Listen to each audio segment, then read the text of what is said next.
Queridos, eu gostaria que você já pudesse deixar aberta aí a sua Bíblia.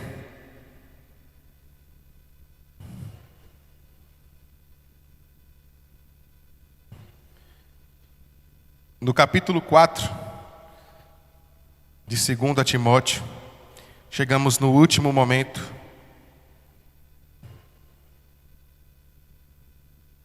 da nossa série Amado Timóteo.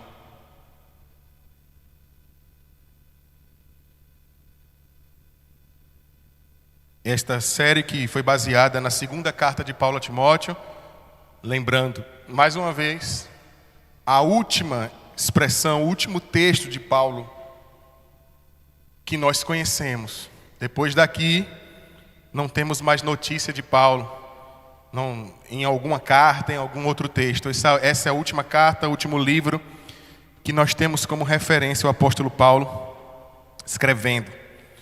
Por isso, muitos chamam de o testamento de Paulo à igreja, pois não é unicamente uma carta a um homem, como é uma carta de fato a Timóteo, mas ela é uma carta à igreja. Nós vamos, para quem ainda não teve essa clareza, terá essa clareza hoje. Nós vamos ver como esse texto manifesta uma contemporaneidade de uma maneira sobrenatural. Nós pudemos trabalhar a primeira parte desse texto hoje na célula, né? Os meninos estavam na célula hoje, Claudinho, Andrei, e nós conversamos sobre isso. E nos fizemos essa pergunta, né? Paulo escreveu essa carta hoje? Porque nós entendemos e percebemos o quanto ela é viva e ela nos fala algo muito claro sobre os nossos dias. Mas nós entendemos que a contemporaneidade, gente, significa nosso tempo.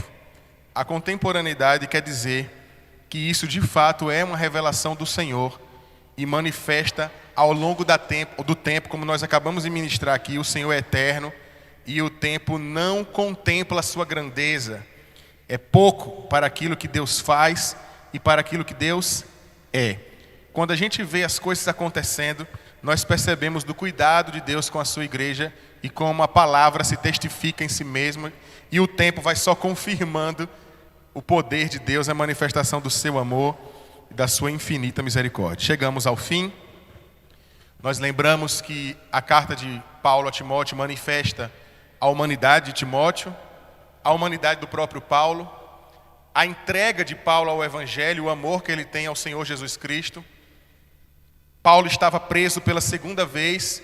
Quando preso pela primeira vez, Paulo estava com tornozeleira eletrônica, Hermi, porque na verdade Paulo estava em prisão domiciliar, mas quando preso na segunda vez, já foi uma prisão mais severa, porque Paulo agora estava preso em um contexto complicado, pois estava sendo acusado de terrorismo, porque ele estava sendo acusado, juntamente com todos os proclamados cristãos, estava sendo chamado aqui, estava sendo acusado de ter botado fogo, né, em Roma, tentado incendiar alguns pontos importantes de Roma.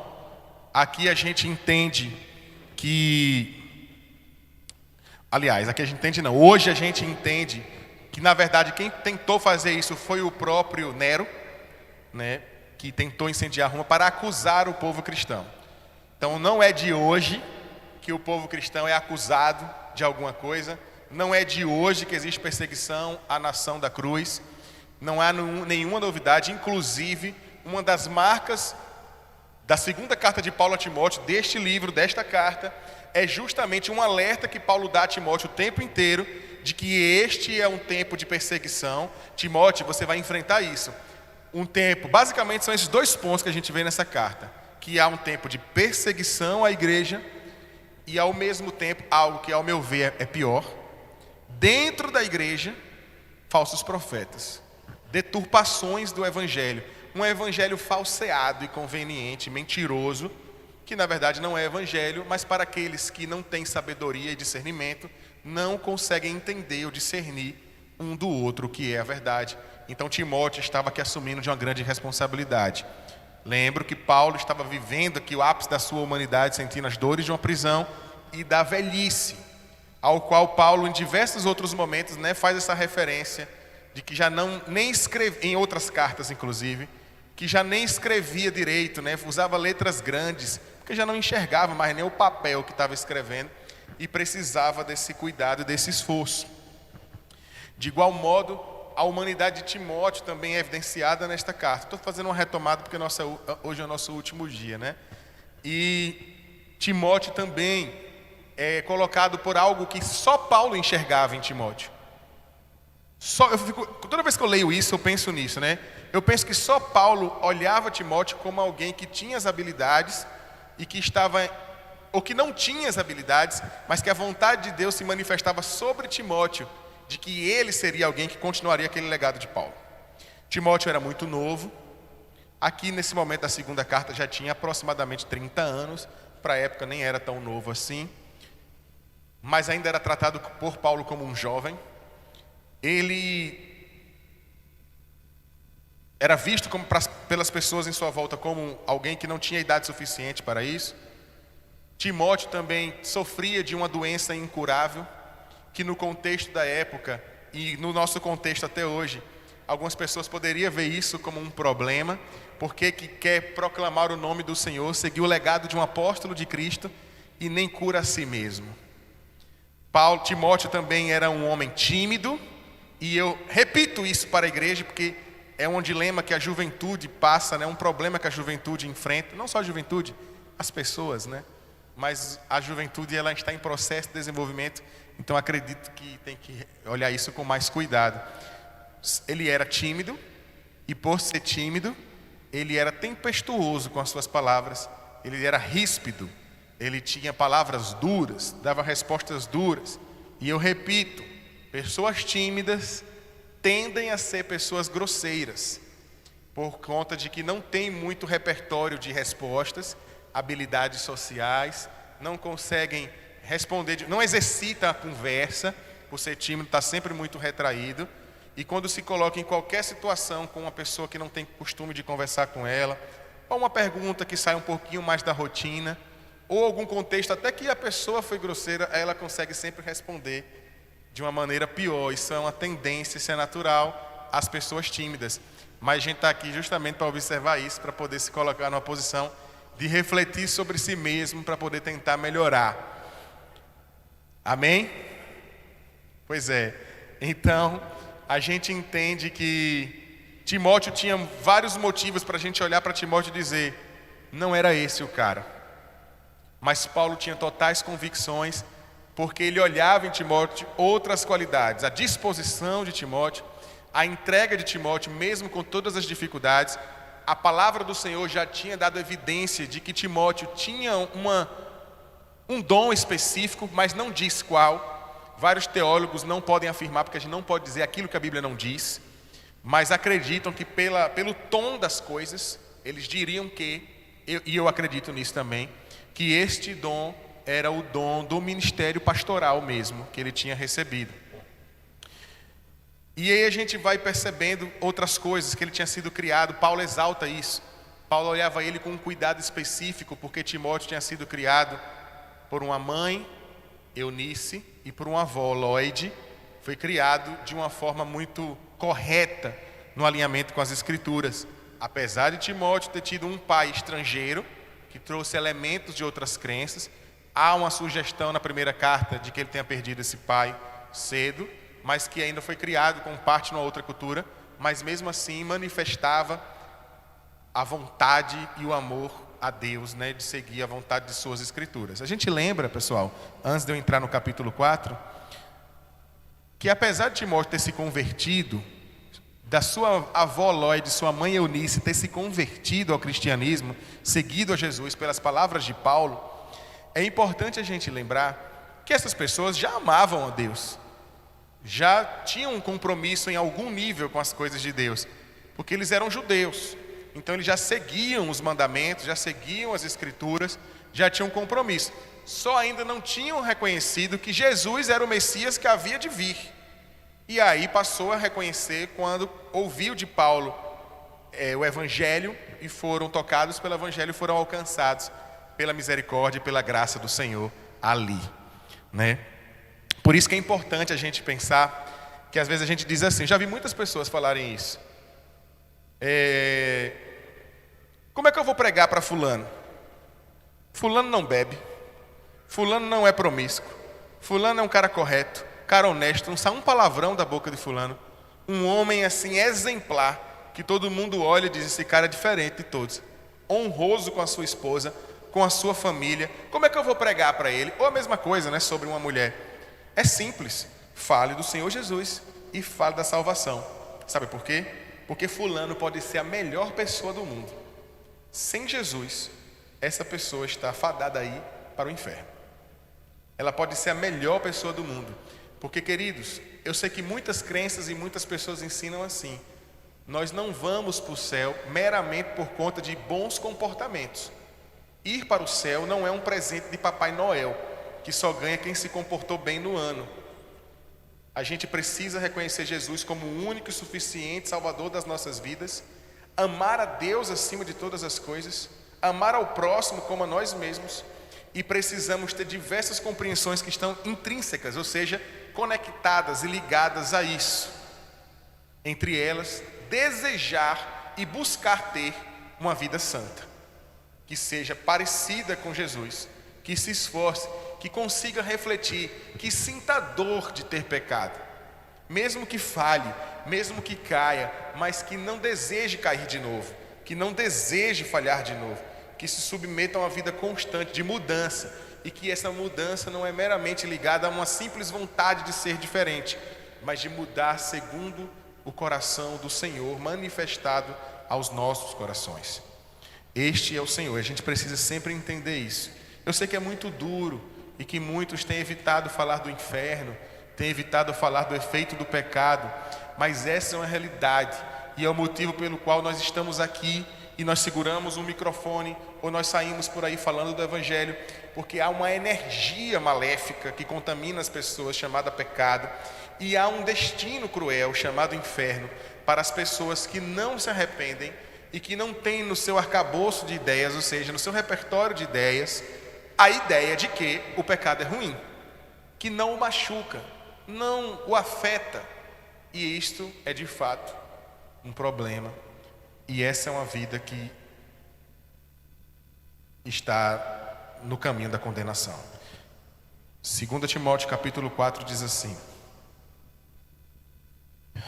eu te encorajo solenemente, na presença de Deus e de Cristo Jesus, que há de julgar os vivos e os mortos, por ocasião da sua manifestação pessoal e mediante seu reino.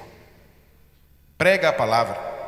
Eu queria que vocês prestassem bastante atenção e entendessem que Paulo não está falando a Timóteo, mas use da imaginação aqui agora, de que Paulo escreveu isso para você. Então preste atenção. Prega a palavra, insiste a tempo e fora de tempo, aconselha, repreende e encoraja com toda paciência e sã doutrina. Porquanto chegará o tempo em que não suportarão o santo ensino, ao contrário, sentindo coceira nos ouvidos, reunirão mestres para si mesmos, de acordo com suas próprias vontades. Tais pessoas se recusarão a dar ouvidos à verdade, voltando-se para os mitos. Tu, no entanto, sê equilibrado em tudo, suporta os sofrimentos, faz a obra de um evangelista e cumpre teu ministério. Quanto a mim, já estou sendo derramado como vinho na oferta de libação. O momento da minha partida se aproxima. Combati o bom combate, completei a corrida, perseverei na fé. Agora me está reservada a coroa da justiça, que o Senhor, justo juiz, me concederá naquele dia, e não somente a mim, mas certamente a todos os que amarem a sua vinda. Procura vir ao meu encontro o mais depressa possível. Porquanto Demas, havendo amado mais o mundo secular, me abandonou e se foi para Tessalônica. Crescente foi para Galácia e Tito para Dalmácia. Somente Lucas está comigo. Toma a Marcos e traze-o contigo, pois ele me é de grande auxílio para o ministério. Mandei Tíquico para Éfeso. Quando vieres, traze-me a capa que deixei em Troade, na casa de Carpo, e os livros, principalmente os pergaminhos. Alexandre, que trabalha com bronze, prejudicou-me severamente. O Senhor com certeza lhe retribuirá conforme as suas atitudes. Tenha muita cautela com ele, pois se opôs fortemente às nossas palavras. Na minha primeira defesa, ninguém se fez presente para me ajudar. Pelo contrário, todos me desampararam. Contudo, que isto não lhe seja imputado em juízo. Todavia, o Senhor permaneceu ao meu lado e me abençoou com forças para que por meu intermédio a mensagem fosse plenamente proclamada e todos os que não são judeus a ouvissem. E eu fui livrado da boca do leão. Assim, o Senhor me livrará também de toda obra maligna e me conduzirá a salvo para seu reino celestial. A Ele seja a glória para todos sempre. Amém. Que ele faz a saudação, né? Saúda Priscila, Áquila, casa de Onesíforo. Ele faz uma saudação final. O Senhor seja com teu espírito, a graça seja com todos vós. Amém? Amém, igreja? Amém. Primeiro ponto que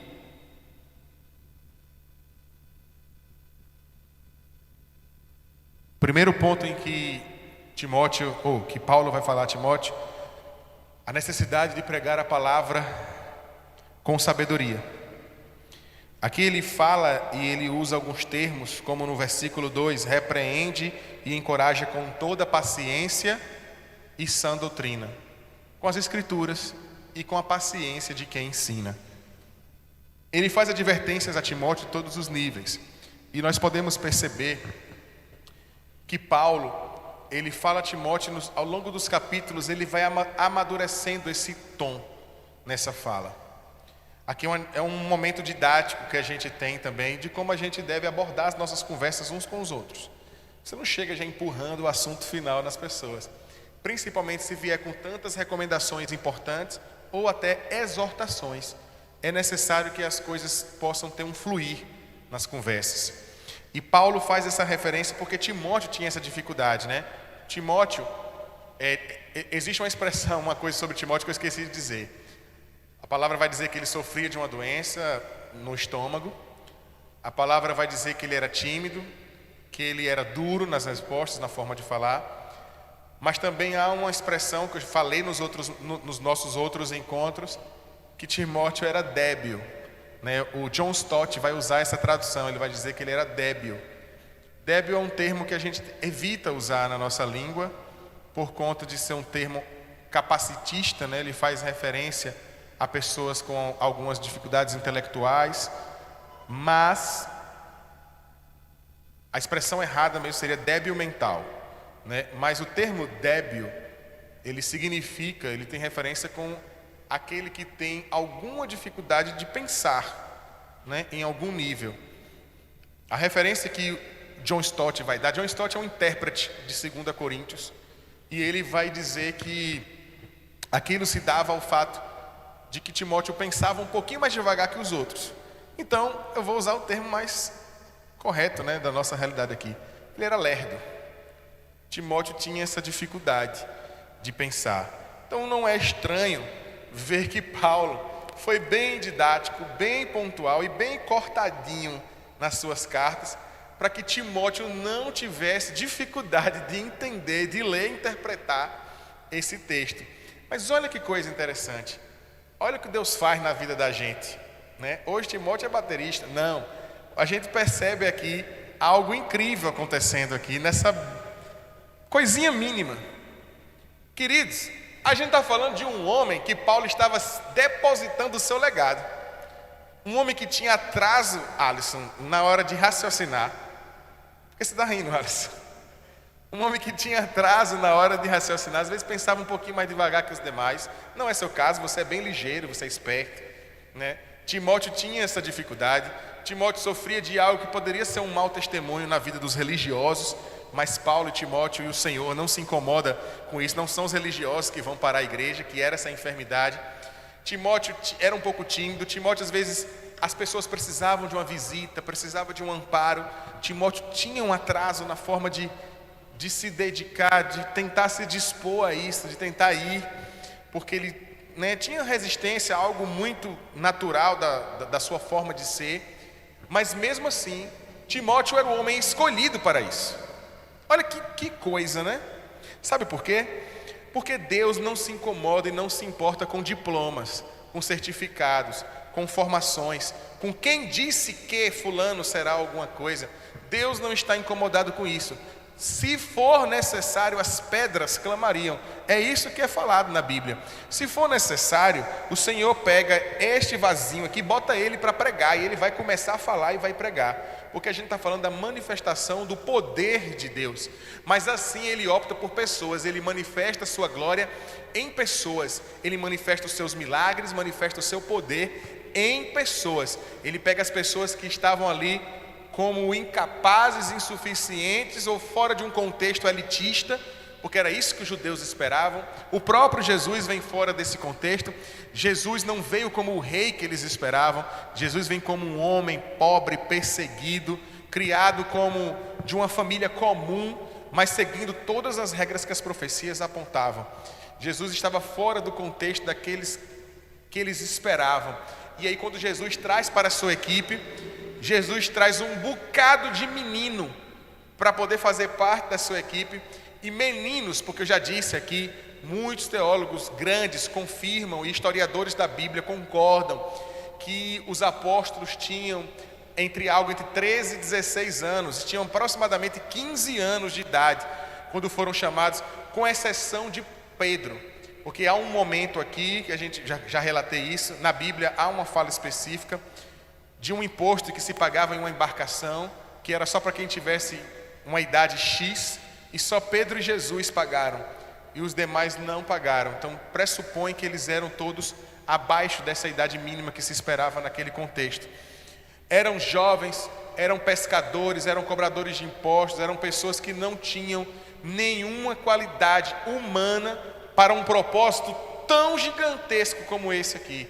Mas é porque o Senhor, Ele não precisa de algo que humanamente seja uma qualidade que a gente pressupõe de alguém que vai falar, que vai propor ideias, que vai manifestar um discurso. Não precisa disso, porque então nós estaríamos pondo em xeque, em questão, o poder e a manifestação de Deus na vida das pessoas. Não precisa disso. Eu não estou dizendo que não importa, eu estou dizendo que não precisa. O Senhor vai operar coisas incríveis na sua vida, do seu jeito, da sua forma. Só que como você valoriza o Senhor e valoriza as coisas de Deus, como você compreende a importância que é o reino de Deus, aí você vai se esforçar para buscar mais conhecimento, para poder entender mais. Você vai estudar, você vai ler mais, se for necessário faz até curso, para que você possa crescer em conhecimento, porque Paulo faz esse alerta aqui a Timóteo, lá no versículo 2 mesmo, quando ele diz: repreende e encoraja com toda paciência e sã doutrina. É preciso, há algumas versões que colocam teologia, é importante, usa esse termo, eu não concordo com o termo, mas algumas versões têm, que é necessário estudar, basicamente isso, é necessário compreender as Escrituras de uma maneira enfática. A gente estuda tantos cursos, tantas coisas. Estuda isso, porque essa é a ferramenta mais importante para a nossa vida. Gente, quando a gente aprende e domina esse instrumento aqui, a gente promove impacto na vida das pessoas, que não é como se ele fosse melhorar. Ele pode ser salvo por causa de uma palavra sua, a sua destreza com as respostas. O mundo está aí. O texto vai falar, inclusive, que chegará o tempo em que as pessoas vão ficar procurando. Por isso que eu disse, parece estar falando para o nosso tempo, né? Vai chegar o tempo que as pessoas vão ficar procurando por palavras que as convém. Vai ficar procurando o pregador que a convém. Oxe! E Paulo escreveu isso em 2023, que eu não gosto da pregação do pastor da minha igreja, que eu não gosto de Filipe pregando, que eu não gosto de ir para tal lugar, eu quero ouvir uma palavra. Ah, eu amo o pregador tal, eu vou lá e escolho, eu boto no YouTube. E eu escolho quem eu quero, que prega conforme o meu coração, conforme as minhas preferências, conforme a minha vontade, o meu entendimento, que vai amaciar o meu ego. Não estou condenando procurar a sua pregação favorita, não. Às vezes você tem maturidade suficiente para ir lá e pesquisar algo que você necessita ouvir de verdade. Eu estou com um problema no meu casamento, eu vou ouvir aqui uma pessoa que fala sobre casamento. E aí o cara vai lá e fala um bocado de coisa que está conflitando com seus comportamentos. Mas você é maduro, você vai até o final naquele vídeo e vai na palavra conferindo aquilo que está sendo dito. Isso é maturidade. Mas não é o que geralmente acontece. As pessoas geralmente procuram por algo que possam ficar amaciando o seu ego, falando da sua possibilidade de vencer, de conquista. Eu repito, me perdoe se machuca alguém, mas hoje eu não consigo ler isso e não pensar no que eu vou falar. As igrejas do Brasil, principalmente do sul-sudeste, aqui também, mas mais no sul-sudeste, estão contaminadíssimas com um movimento em que os pastores estão deixando, inclusive, de ser pastores, para preferir serem chamados de coaches ou de consultores de desenvolvimento pessoal, como se isso de fato fosse o que é relevante. As pessoas estão trazendo palestrantes de desenvolvimento pessoal para dentro de congressos e conferências, onde a palavra deveria ser a coisa mais importante, e se coloca discursos que massageiam o ego, que alimentam você de esperanças humanas e esperanças mundanas. E isso é um sinal de que Jesus está voltando. É um sinal de que vivemos o tempo em que Jesus avisava que isso aconteceria, em que Paulo está alertando Timóteo: olha, vai ter um tempo, esse tempo já chegou, o tempo em que a gente vê contaminações terríveis.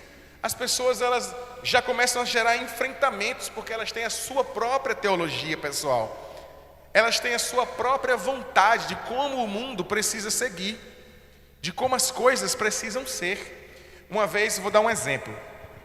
Uma vez o pastor Teobaldo estava pregando aqui na igreja, e uma moça recém-convertida, recém-reconciliada, mandou uma mensagem para o pastor Teobaldo desse tamanho. Era uma série de ideias e de uma sugestão de uma estrutura de como se deve pregar. Mandou para o pastor, porque ela compreendia que o pastor estava errando na sua forma de pregar, porque as pregações precisavam respeitar algumas questões que às vezes as pessoas não gostam, ou as pessoas se sentem feridas quando a gente fala muito de alguma coisa, quando a gente aborda um ponto que é muito delicado para a vida dela, né? Alguma coisa assim. Basicamente, ela estava incomodada porque a palavra reta e justa, ela ofende o ego. Ela quebra suas vaidades, ela mata seu orgulho, e as pessoas às vezes saem constrangidas do culto, porque a palavra foi tão direta que parecia que o pastor estava falando algo, porque sabia algo particular da minha vida. Mas o pastor não precisa saber, o Senhor já sabe. E às vezes não, a palavra ela é reta e justa e ela não volta vazia. Se ela estiver de fato, se você estiver de fato em uma vida atravessada, querido, sempre que a palavra for se manifestar, ela vai ofender o pecado. Ela vai ofender o pecado o tempo inteiro. Isso vai acontecer.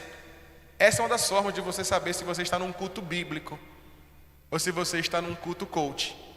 É se aquilo que está sendo proferido, se aquilo que está sendo falado, pregado e cantado ofende meus pecados, ofende meu comportamento quando o meu comportamento é negativo. Se aquilo de fato é agressivo ao meu orgulho, está funcionando. Pode ter certeza. Eu me lembro de que quando eu escrevi Reina, eu mandei para um amigo meu, eu mandei para algumas pessoas, e um deles não gostou da letra, ficou ofendido, porque eu usava a expressão algemado. E aí, Hermil, o sujeito ele era militar, ele não era polícia, ele era bombeiro, né? Eu não sei se bombeiro, se falar isso ofende um bombeiro, né? Que não é polícia, que é bombeiro, não sei. Mas era bombeiro. E ele disse, não, porque eu entendi a fala dele. Ele disse que no contexto de quem trabalha na segurança pública, ele se colocar na condição de um algemado é uma condição problemática, porque isso é o lugar do bandido. E ele não gostou daquilo, mas eu entendo, porque ele não era um cara que tinha muita vivência e imersão com a palavra evangelho. Mas é justamente isso. A ideia era que promovesse, a gente pôde conversar ali, e na conversa ele compreendeu, e ele entendeu muita coisa que foi dita ali depois. porque ali foi um gatilho para que aquele assunto começasse. Olha que coisa interessante. A partir dali ele passou a entender, porque de fato o Evangelho vem e diz que nós somos servos. Não é o Senhor que é servo da gente. Não é o Senhor que está aqui para simplesmente vir como um garçom, servindo as nossas vontades e desejos. A gente compreende da grandeza e da presença onipotente, ou seja, poderosa que é o Senhor, e a gente se submete a Ele em obediência, porque nós amamos a Ele acima de todas as coisas. Porque o que importa, Andrei, é agradar a Deus. É isso que de fato importa. E se há alguma coisa em mim, na minha estrutura, na minha forma de ser, que ainda ofende o Senhor, e que há uma luta interna em mim que ofende a minha relação com Deus, Senhor, então eu me submeto, me amarra se for necessário, para que a sua vontade se estabeleça sobre a minha, mas não a minha sobre mim mesmo, porque a minha carne quer me inclinar para um outro lugar. Mas apesar de eu não ter força para ir para a sua direção, eu sei que lá é o lugar que eu devo estar. Então, se for necessário, me puxa, me arrasta, me algema, me amarra e me leva para perto da sua presença, me leva para perto do seu trono, para o seio da tua vontade. Me ajuda a ter um coração igual ao teu. O Evangelho pode machucar, mas não está machucando pessoas, está machucando uma parte que existe nas pessoas que não deveria existir, que é o pecado. Então, se o seu pecado está sendo machucado nas palavras, se o seu pecado é machucado aqui dentro, fique feliz e satisfeito, você está no lugar certo. Quando você cai de moto no chão quente de um asfalto e você sai ralando e a sua pele é decepada naquele lugar e pedaços do asfalto entram na sua pele, e aí você vai para o hospital, para algum lugar, e vai secando e fragmentos do asfalto estão dentro da sua pele, pode ter certeza que a única forma de curar aquilo é provocando dor. A única forma de tirar os resíduos de impureza que estão tentando fazer parte do seu corpo é provocando dor, removendo, tocando na ferida. Não é dizendo, vai ficar tudo bem, passando a mão na cabeça esperando que algo aconteça. Não, é indo de encontro à ferida e fazendo uma raspagem. Só essa palavra já me dá um frio na espinha, né? Uma raspagem. Eu caí de moto poucas vezes, porque eu sou muito conservador no meu jeito mas eu caí de moto uma vez, especificamente, véspera de Se Joga. Eu tinha acabado de receber meu salário no Decisão, salário em dinheiro, não existia Pix, e transferência não era tão comum, e eu caí ali naquele contorno. Quem vem da Luiz Inácio faz o contorninho ali do Alto do Cruzeiro para subir para o Monte Castelo. Ali a moto foi na terra, na popzinha branca que eu tinha, me acabei ali no chão, e aí levou só um pedacinho pequeno assim do meu calcanhar, desse ossinho aqui do pé, né, de fora, assim pela canela, bem pouquinha coisa, porque tem gente que se esbagaça mesmo, né? E minha bolsa abriu, o dinheiro do meu salário todo no asfalto. Encontrei força, né, e ânimo para poder ir pegando o dinheiro todinho, botando dentro da bolsa. E no chão, viu? Caído, fui bem assim, ó, botando tudo aqui. Não, meu amigo, pelo meu dinheiro ninguém vai levar, não. E aí um rapaz desceu de moto, eu fiquei só olhando se o homem ia pegar meu dinheiro. E aí ele veio, pegou meu dinheiro, ajeitou e botou dentro da bolsa. Falei, obrigado, Senhor. Uma confusão a menos para hoje. Mas quando eu cheguei em casa, estava sujo, com um pedaço do asfalto e tal. Tivemos que limpar, limpamos lá mesmo, mas tivemos que limpar. Mas foi doloroso, e foi só um pouquinho. Tem gente que é muita coisa. Assim é a nossa vida. A gente precisa se submeter a isso, gente. A gente está aqui para se alegrar, para ser amigos uns dos outros. Precisamos viver em comunidade, melhorar as nossas relações. A gente precisa. Algumas pessoas têm mais lutas do que outras, de fato, mas a gente precisa se submeter a isso. Existe uma pessoa na minha célula, os meninos, o Claudinho não conhece não, o Claudinho foi hoje a primeira vez, mas existe uma pessoa na minha célula que é autista. Eu não sei se eu já contei isso aqui na igreja. Existe uma pessoa na célula que é autista. Darian já testemunhou isso. É uma bênção mesmo, inteligentíssimo e com uma paixão pela palavra, né, Andrei? Uma paixão pela palavra assim, gigante. E eu queria falar para a igreja uma coisa. Eu estava evitando para não parecer que eu estou expondo ele, mas pelo contrário. A gente sabe que o autismo, existem várias posições dentro do espectro que as pessoas são de níveis diferentes, né? Pessoas que têm dificuldades, algumas, né, diferentes umas das outras. Ele tem algumas dificuldades de se relacionar, às vezes ele prefere vir para um culto com menos gente, outro tal. Ele tem algumas dificuldades assim, mas como eu disse, é um adulto e é um homem temente a Deus, um homem incrível. Mas ele me disse algo que me tocou. Quando terminou a célula, eu fui lá para dentro orar, na primeira vez que ele falou isso, e eu fui muito tocado por aquela fala dele, porque o autista, muitos têm muita dificuldade com as pessoas. Eles vivem lutas em ter que se relacionar. E ele não gosta de se expressar, de se aproximar de algumas pessoas. Ele não gosta dele, é uma coisa dele. Presta atenção no que eu estou falando. É uma coisa dele, é natural, do jeito dele. Ele, cognitivamente, o entendimento dele tem dificuldade, a mente dele processa de uma forma que ele não consegue criar vínculos, né? Aquele carinho, aquele coisa, ele não consegue. Mas no início, quando ele era mais novo, era uma dificuldade. Você achava que era tudo. Mas ele chegou na célula e disse: um dia eu decidi começar a ler a Bíblia e me organizar para ler a Bíblia toda. E eu comecei pelos evangelhos. E quando eu comecei a ler no Novo Testamento, uma coisa me chamou a atenção: o mover do Espírito Santo. Porque o Espírito Santo, isso é ele dizendo, o Espírito Santo nos convida à mudança. E se a gente, olha que interessante, e se a gente não tem força para mudar sozinho por conta da nossa natureza, é o Espírito Santo que vai forjar isso na gente. E eu estou apaixonado pelo Espírito Santo, e ele está me mudando. Eu já consigo fazer isso, já consigo fazer aquilo. Quero estar na célula, quero minha presença na célula, quero estar com pessoas, quero ir para a igreja, quero fazer. Um cara que na sua natureza não tinha a menor condição de estar fazendo isso, movido pelo Espírito Santo, quer fazer. Aí um bocado de marmanjo, que não tem desculpa nenhuma, fica cheio de mimimi dentro da igreja, que eu não quero ver fulano, que eu não falo com ciclano, que eu não sei o que e tal. Toma vergonha na tua cara, rapaz, e permita a manifestação sobrenatural do Espírito Santo na tua vida. Para de sabotar o Espírito Santo, para de sabotar a ação poderosa do Espírito Santo na sua vida. O que vai moldar Timóteo aqui é o Espírito Santo, porque ele não tinha a menor condição de exercer isso. Deus se impõe sobre a vida de Timóteo e coloca Timóteo em condições de exercer tudo que estava derramado e proposto para a vida dele. Sabe por quê? Porque não era Timóteo em parte nenhuma, era Deus se movendo na vida dele. Isso é dependência. A gente precisa dessa descoberta, desse entendimento, que não é você.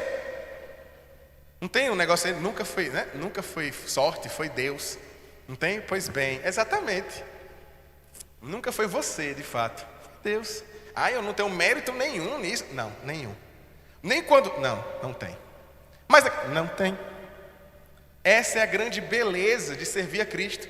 Muitos, inclusive, proclamam, se autoproclamam glórias e tudo, né? Dão ênfase à sua própria imagem. Mas não é sobre isso. Paulo estava na segunda parte. Paulo está percebendo sua morte. E Paulo está feliz com a sua morte. Em Filipenses a gente vai ver muito isso. Há uma alegria em Paulo, morrendo. Porque a alegria de Paulo era servir a Cristo. Era permitir ser movido pelo Espírito Santo.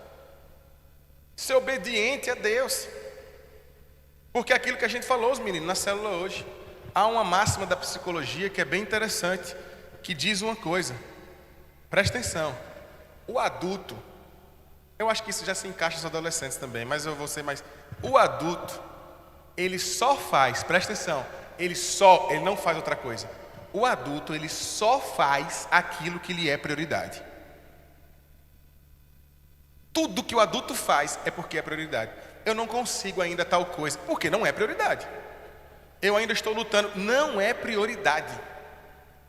A gente fala tanto de Deus, busca Deus, pensa em Deus, fala as coisas, porque às vezes a gente ainda se sente distante, vê as coisas, porque é tão difícil entender o que a gente está falando aqui, porque eu sei que é doloroso e me perdoe. Deus não é uma prioridade para 99% dos crentes.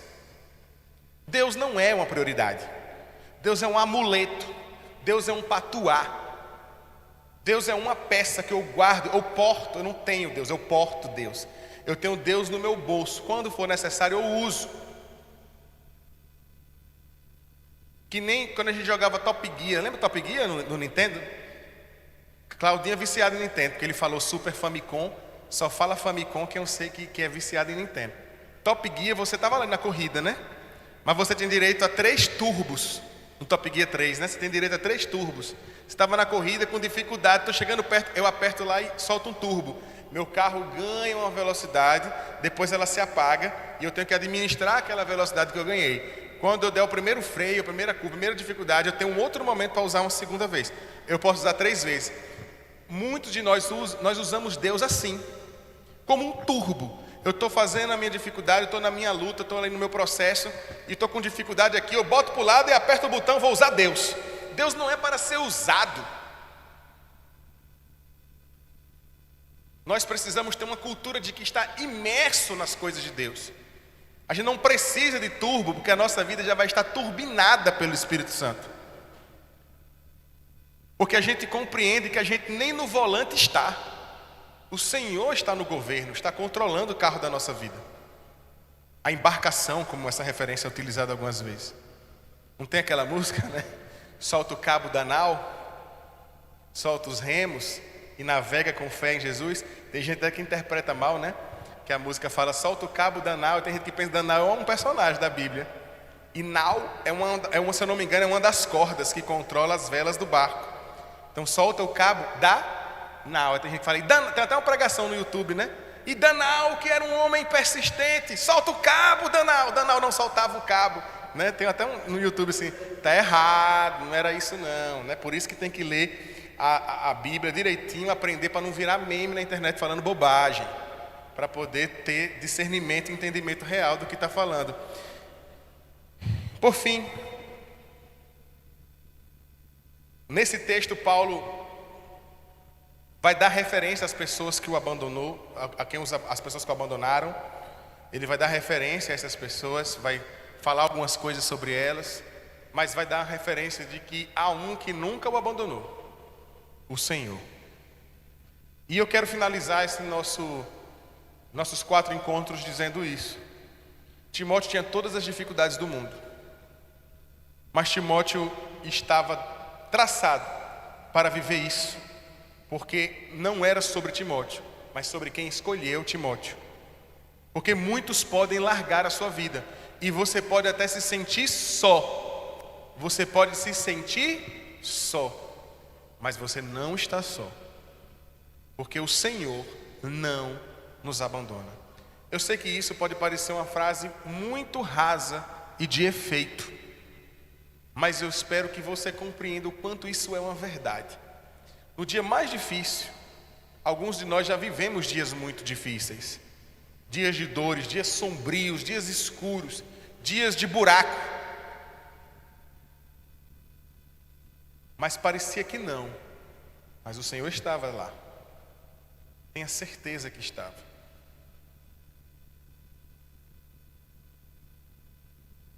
É difícil a gente pensar porque a gente ainda olha com os olhos de gente. Mas o Senhor nos convida a enxergar o mundo com os olhos de filho. Há uma coisa que o Breno pregou aqui na conferência e que aquilo me pegou, que Jesus, todas as pessoas, nós inclusive, quando vamos falar da mulher que toca nas vestes de Jesus, a gente não tem um nome para ela.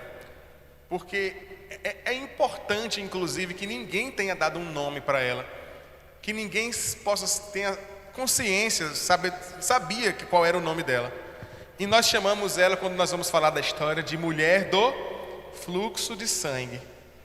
Mas quando Jesus encontra com essa mulher e olha para essa mulher, Jesus dá um outro nome para ela.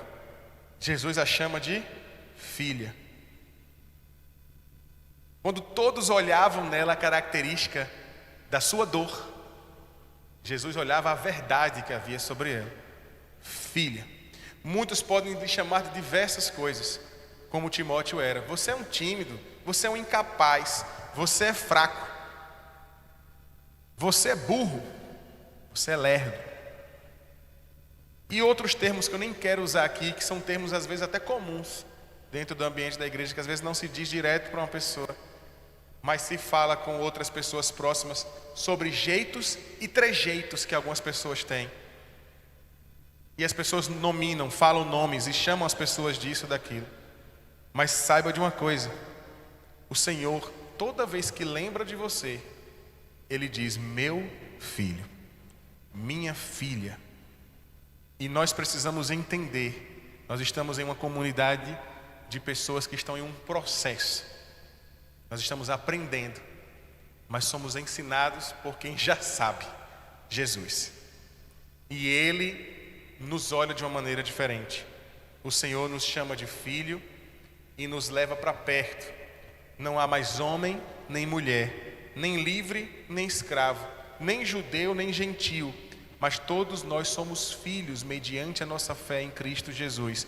E por isso testemunhamos e herdaremos a descendência de Abraão e estaremos com Cristo nos últimos dias.